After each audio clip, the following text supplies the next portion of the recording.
a nosa propia configuración como candidaturas cidadás, candidaturas, eu non diría surdidas nos movementos sociais exactamente, porque, bueno, non habería que poñerse a discutir que son os movementos sociais, se a nosa é unha candidatura de movementos sociais ou non. Eu creo que non, é unha candidatura onde había xente que viña dos movementos sociais e outra xente, bueno, que eran cidadáns incluso a veces bastante despolitizados ou bueno, en outros ámbitos ou incluso na cultura política máis clásica, non? É dicir, aí hai bastante heteroxeneidade. Pero, bueno, si é certo que houve unha parte do pulmón cidadán da cidade que queda, bueno, pues descapitalizado porque, bueno, pues se pasa á institución, non? E o dentro e o afora, non? E a institución, e iso estamos vendo, eu creo, e os que non tiñamos experiencia, é algo que te come moi rápido.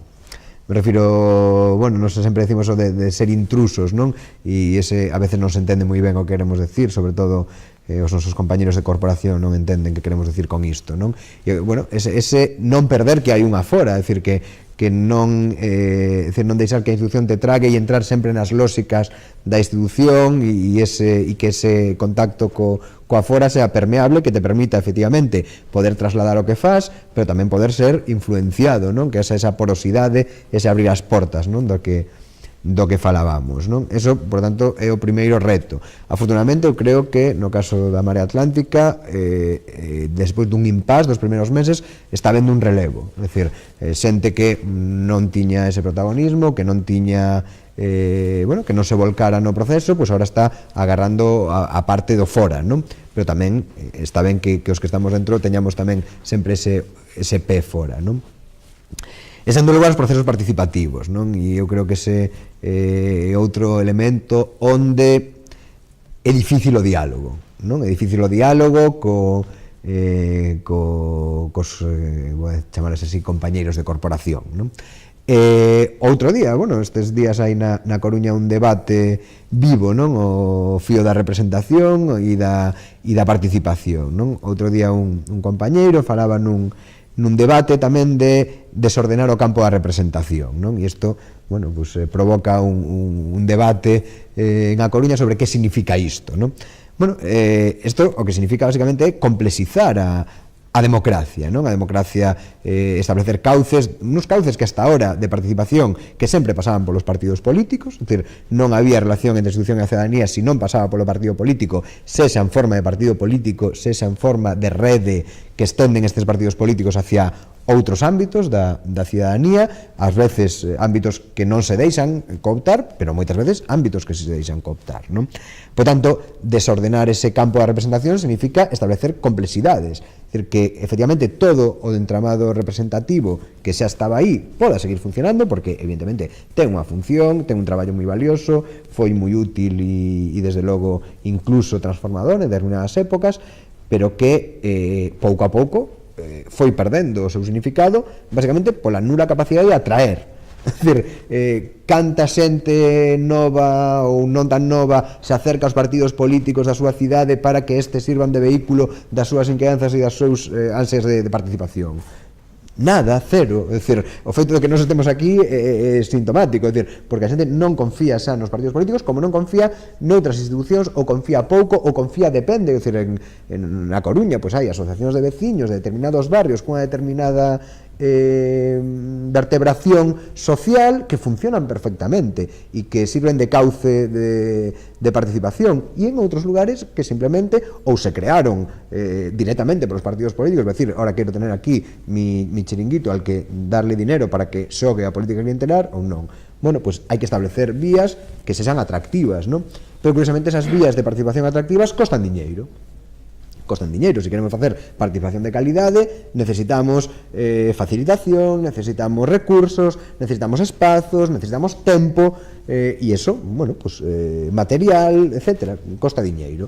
E o primeiro que nos atopamos, non, é o achazo enorme aos orzamentos en materia de participación, non?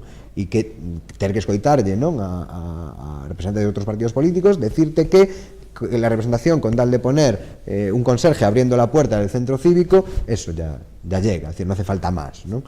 Bueno, evidentemente despois hai que crear esa cultura de participación e iso ten un recorrido. Nos ahora vamos, en canto acabemos cos orzamentos este ano, empezaremos cos do ano que ven, intentaremos facer un proceso participativo aí, non?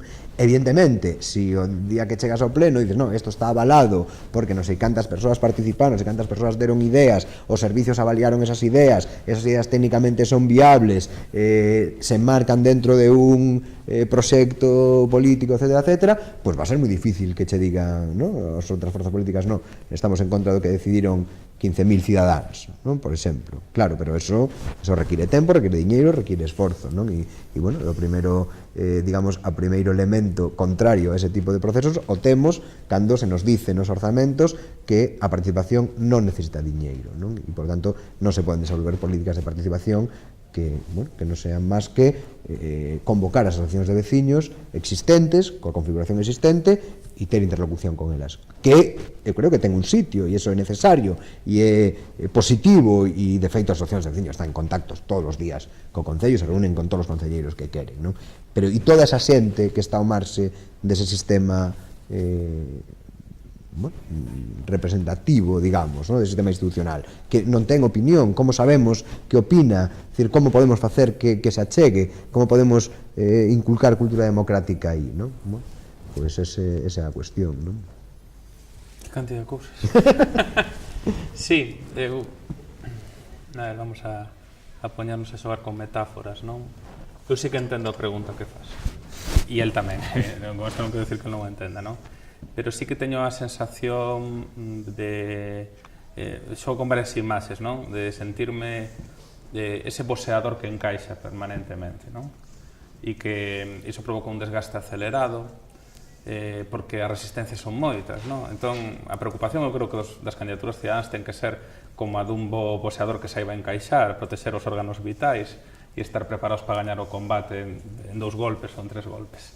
Esa é a metáfora na que xogamos permanentemente. E en ese combate non é menor a participación do tecido cidadán ou da rede, non? En este caso, Marea Atlántica tena moi ben traballada, moi ben estruturada, foi un proceso con mellor marxen de maduración que outros procesos cidadáns no país, e é unha ventaxa. É certo que nós agora no institucional vamos uns meses por diante, porque por avatares aprobamos os orzamentos antes, estamos lanzando o proceso do ano que ven con orzamentos participativos, dividindo a cidade en distritos, implicando a xente xa a hora de tomar decisión sobre os grados de inversión, e iso agardamos que nos blinde tamén no proceso este de desgaste das resistencias das maiorías, que a veces son maiorías artificiais, porque creo que era en Borgen, na serie, cando o goberno queda en minoría e a presidenta Birgit acaba dicindo, bueno, eu estou en minoría, pero non hai unha maioría alternativa.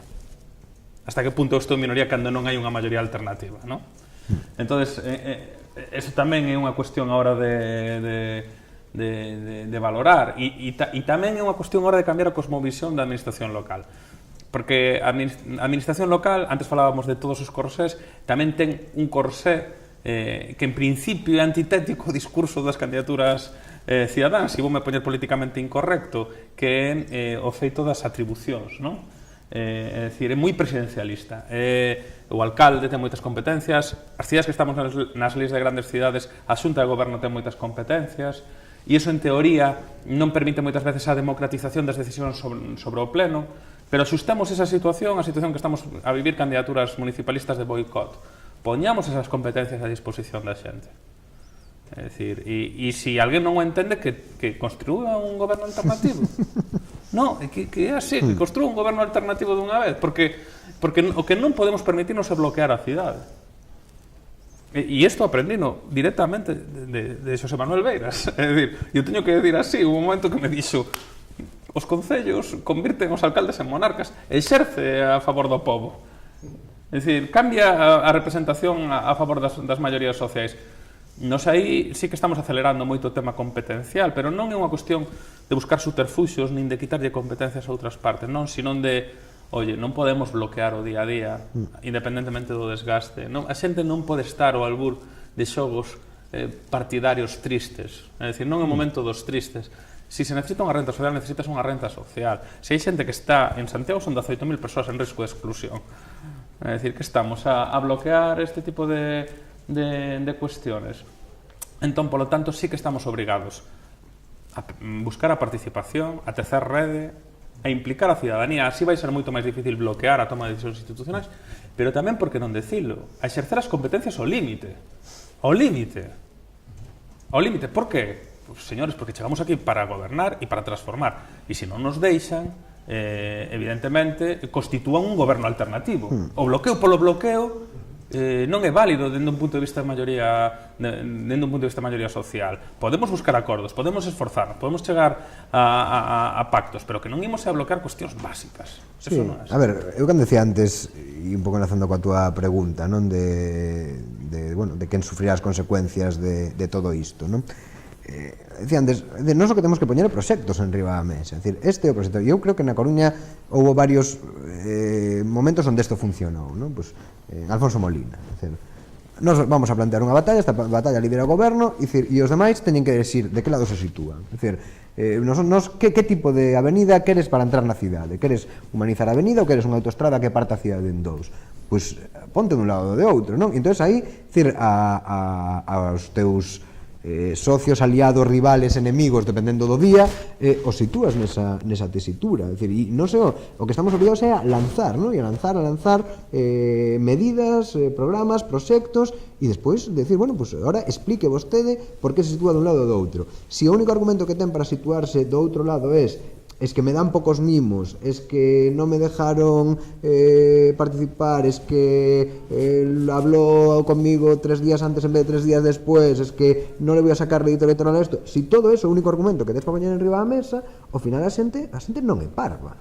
A xente non é parva e a xente vai a darse conta. E na Coruña, bueno, pues evidentemente é perigoso que cale esa mensaxe del bloqueo, de non podemos hacer nada porque non nos dejan. Eu intento escapar dese discurso, porque creo que non é positivo, e eu cando falo coa xente digo, bueno, a vostedes non lles interesan os meus problemas internos, o sea, o que lles interesa é que podo facer eu para cambiar as cousas e para mellorar as cousas, pero é certo que ao final, bueno, é dicir, a xente ve o que hai, e por moito que se intente disimular, por moito que se intente maquillar por parte de algúns, bueno, a realidade que ten, afortunadamente, os medios de comunicación son plurais e as redes sociais permiten escapar a ese, bueno, digamos, ao discurso único, e bueno, e a xente se vai formando a súa opinión, non? E bueno, e ao final a quen se lle pasará a factura pola situación? Bueno, pues aquel que demostre ou que está máis pendiente de si mesmo que da xente.